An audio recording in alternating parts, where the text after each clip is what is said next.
It is LTN Radio live at Strong Tower Con in Waukesha, Wisconsin at the lovely Milwaukee Marriott West. I am here with Andrew Lowen, the designer of Deliverance, the highest grossing Christian crowd-funded board game of all time. He set out to make something that would be everything he wanted in a board game without compromise. Andrew is also the CEO of Lowen Games and the founder and CEO of Next Level Web, a digital marketing agency. Andrew, welcome. A pleasure to be here. Yeah, so I got to first interview you in 2022 at the last LTN Con in New Albany, Indiana, where Deliverance was a big sponsor for the event.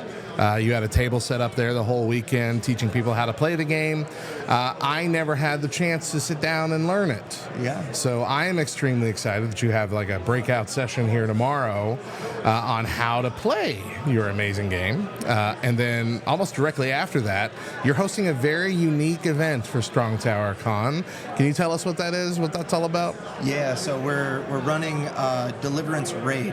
So what that means is it's the entire room against me.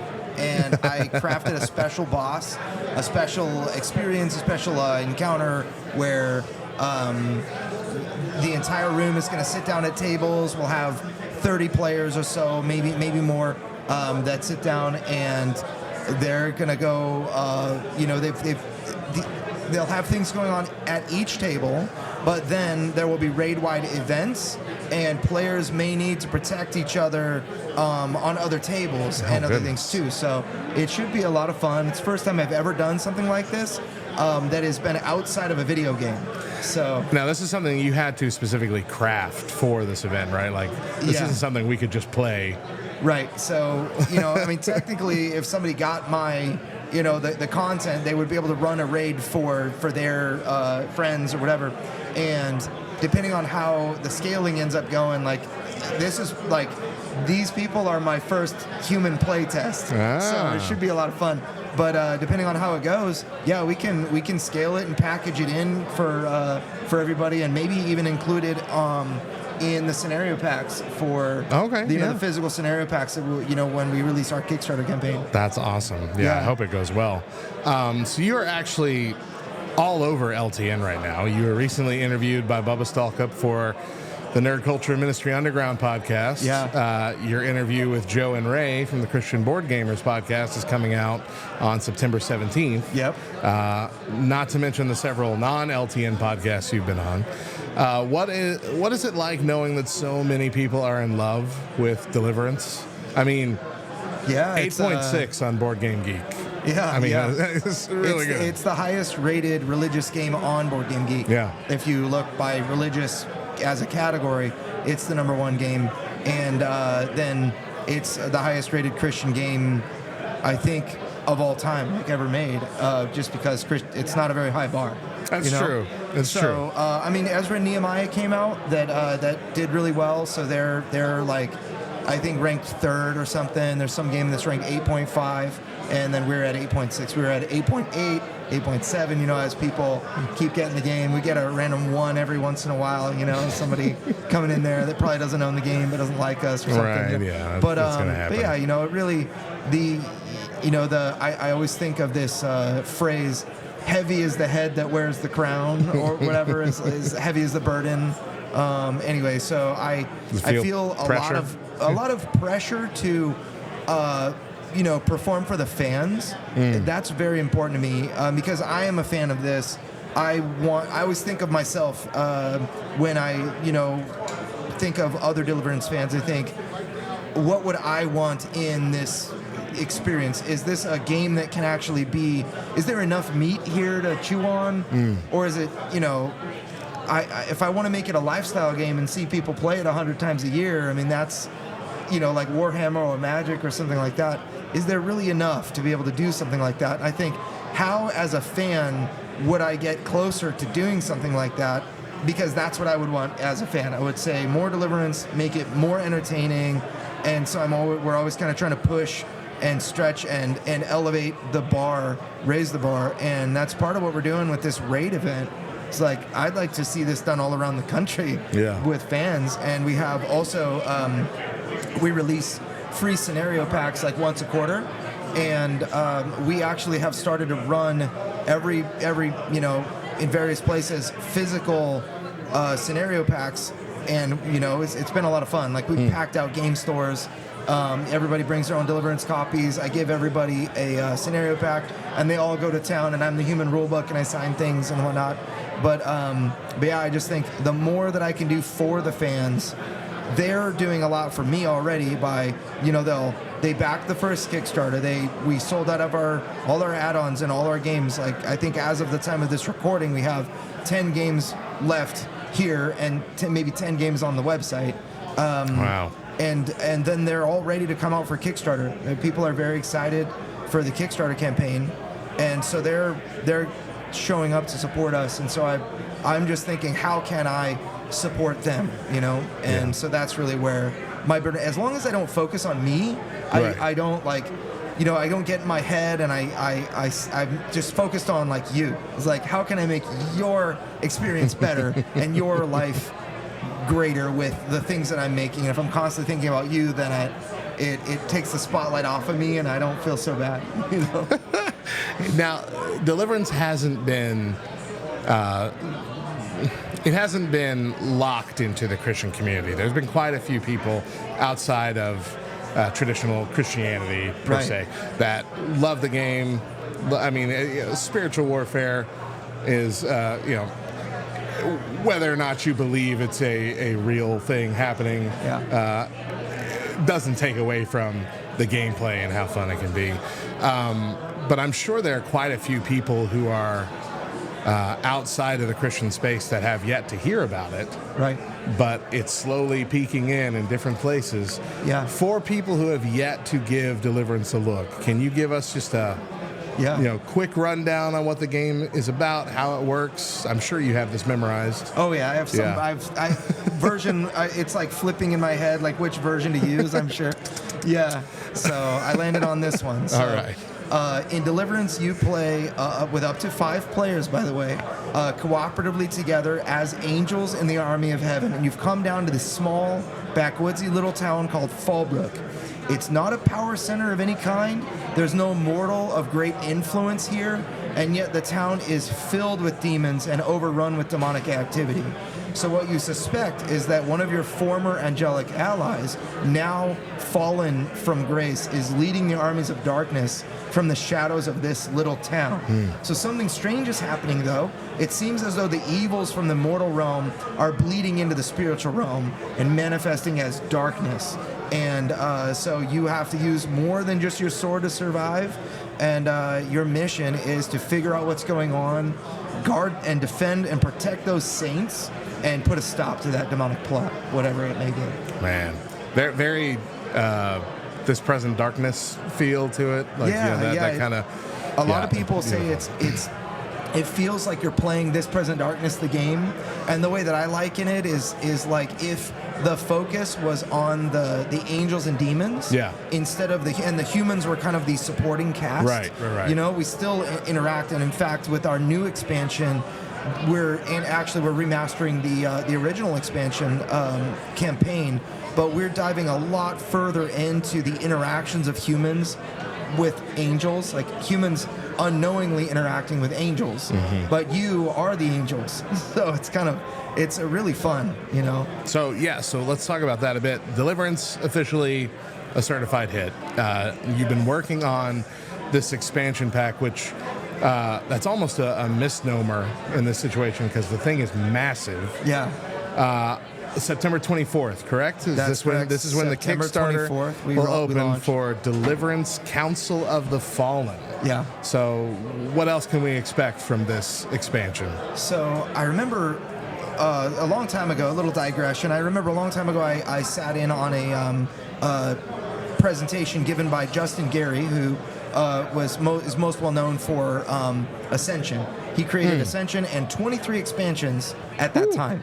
And I listened to his lecture about what do fans want in an expansion, and this was back in like 2020, I think, like early 2020, right when the pandemic was just kind of starting. And, I went to a convention. It was like the last convention I went to for, till LTN Con pretty much in 22, right?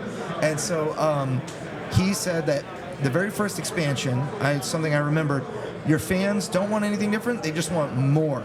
Give me more of everything. And so what I thought is, okay, I'm gonna do that. So I actually polled my fans and I asked them, would you guys like, let's say like a little bit lower cost, because of economic reasons and whatnot. What about like a $69 expansion with only 6 angels and a more limited campaign, or maybe like an $89 expansion with all the angels I can fit in there and all the the juicy stuff in the campaign boxes to open? Resoundingly, everyone was like, I will pay $10 more, $20 more.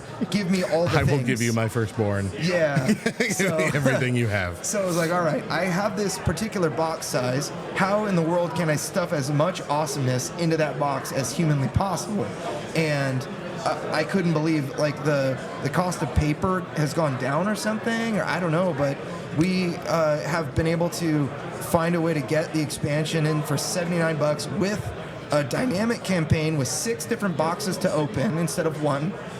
We've got a campaign that actually will change the ending. The missions you play are going to change based upon your choices, which was a popular request. The story is much more robust. Our prologue is 3 pages of because people wanted story, so we're giving them what they wanted. Wow. But you're still going to get that same Deliverance experience of, you've got new, really awesome dynamic angels to play that are very well tested. You've got new, we introduced the pet class, so you've got Ariel and Nezzy. Nezzy is a living creature that kind of teams up with Ariel.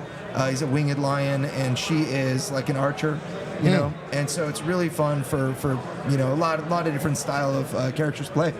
And it's just, you've got a bunch more fallen princes, a bunch of cards and that kind of thing too. And what we're introducing with these, so as I mentioned, once a quarter we give these free scenario packs. Right. We're actually going to put all those scenarios in a physical book and more based on our stretch goals that we unlock. And we're going to give that to all the backers. That's and awesome. fans. Yeah. So have a collected edition of it. That's cool. Yeah. I got to figure out where you're getting your paper at, though, because we had to stop publishing our party game because the price doubled for it. It was ridiculous. It's the price of shipping containers and that kind of thing can be kind of absurd. Yeah. But it's just nuts. wild. I think Longpack really loves us, our manufacturer. They're like, please make your game here. Right. Yeah. All right. So the big question: do you think Council of the Fallen will dethrone Deliverance as the highest grossing Christian board game on Kickstarter? Yeah, so let me actually issue a correction, a slight amendment, because Ezra and Nehemiah they don't get passed? beat us by about $8,000. I didn't know that. And a rising tide raises all ships. Yeah. I actually think I was the reason that they beat us, because I told all my fans about it. I linked their campaign, in a Kickstarter update, and I pushed that thing because it's a worthy, good, legit game. I've seen it. Yeah, it looks really nice. Real fun, and also it helped that one of the designers of Ezra and Nehemiah, over at Garfield Games, Sam, he just gave me big kudos for Deliverance, and I thought that was cool. So I'm like, man, I'm gonna just go to bat for this guy. And so Shem Phillips and Sam, I can't remember Sam's last name, but they designed Ezra and Nehemiah, and they beat us by $8,000. Wow! And so now that's so now the you're new bar. trying to take it back. $322,000. So if I make $323,000, then I've taken it back. But actually, my big, hairy, audacious goal is $1 million. I don't know if we're gonna get there, but we're trying hard. We're try-harding. So we'll see. If I make 300 and change, then that's incredible. I mean, that's like, for a lot of people, life-changing money. But for us, what it allows us to do is to make this thing that everybody is so passionate about, lets us continue. And, if we make more, then it's just going to, give it an exponential effect. But yeah, I mean, I feel like you've delivered. You delivered with the first edition here. I mean, I feel like you're going to have. I think it's going to go leaps and bounds. My prediction, it's going to go leaps and bounds beyond that. But also just Kickstarter in general.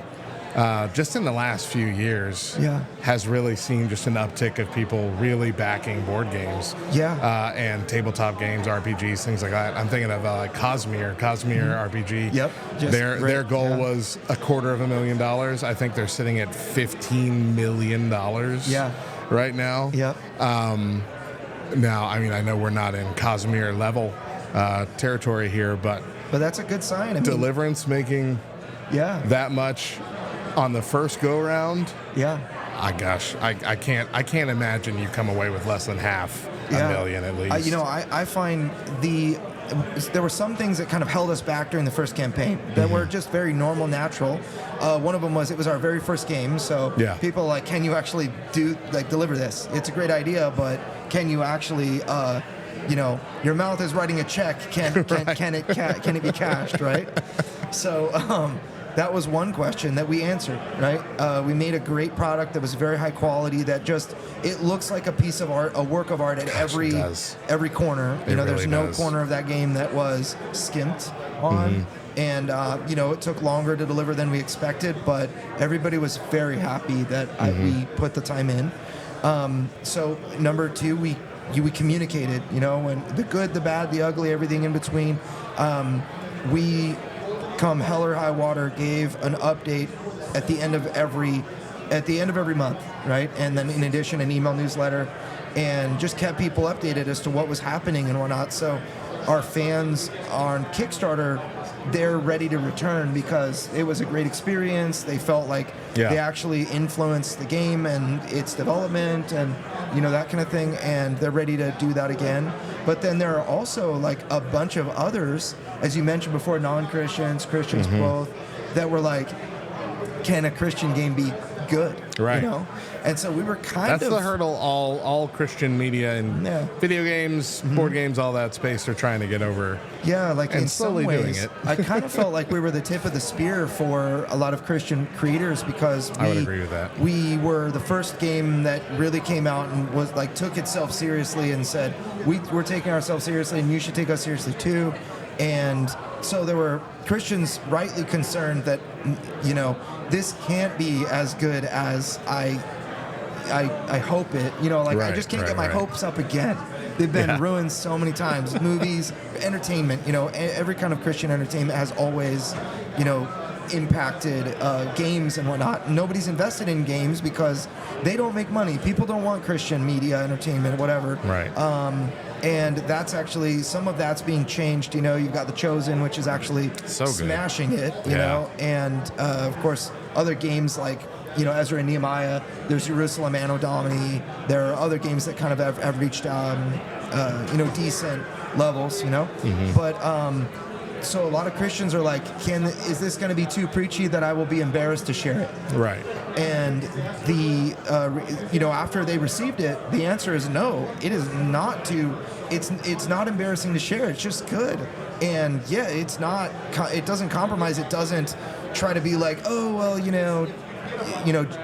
we don't say the word Jesus here or whatever. No, Jesus is your commander-in-chief. You are an angel in the army of heaven, and you're not ashamed of that, right? And so as Christians, we don't have to be ashamed, but what we need to do is not try to force-feed our fellow Christians the basics of the gospel. What I decided to do, with this particular game, I decided not to do that. I just assumed everybody was a Christian already.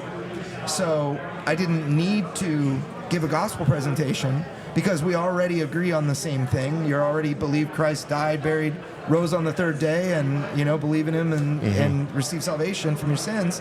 And so let's just tell a really great story with that as the base. And what it turned out was non-Christians were there. It seems like they're always really looking for a way to interact and engage with the greatest lore base in the entire universe. I'm not talking about Lord of the Rings, it's the Bible. That is the greatest, most well-established lore base that exists, that we know of, and it's awesome. Yeah.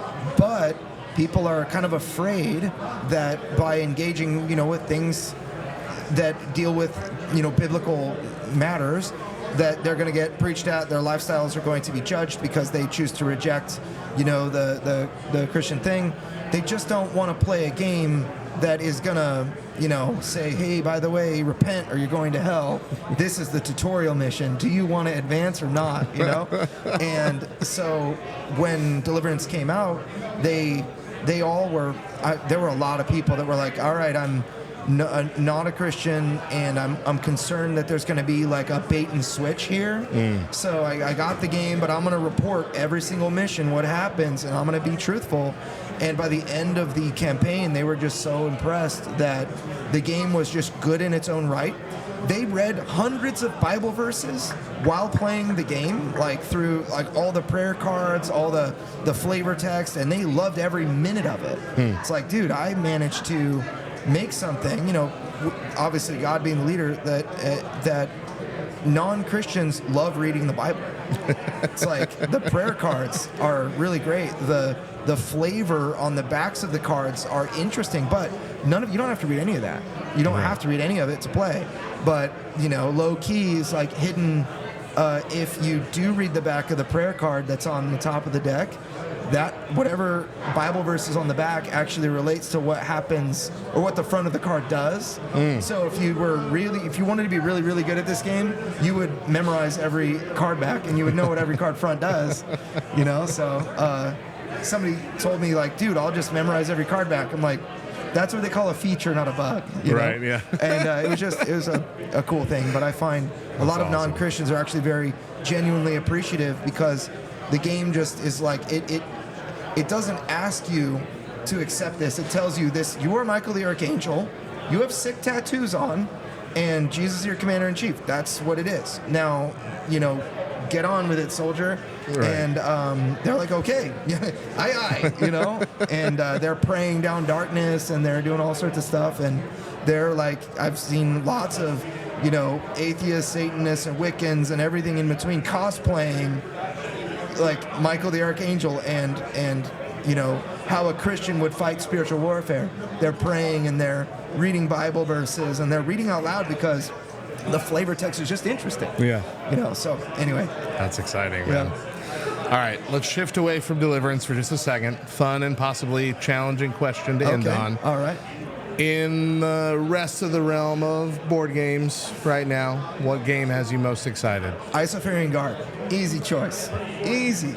Yeah? What's that about? It's just, so everybody has like 3 different versions of Skyrim, right? Like True, you've probably bought it 3 times and, on different platforms, a lot of people have. I think that the Isofarian Guard is the best version of tabletop Skyrim that exists. And I have Skyrim, the board game, and I played it, and actually I really love it.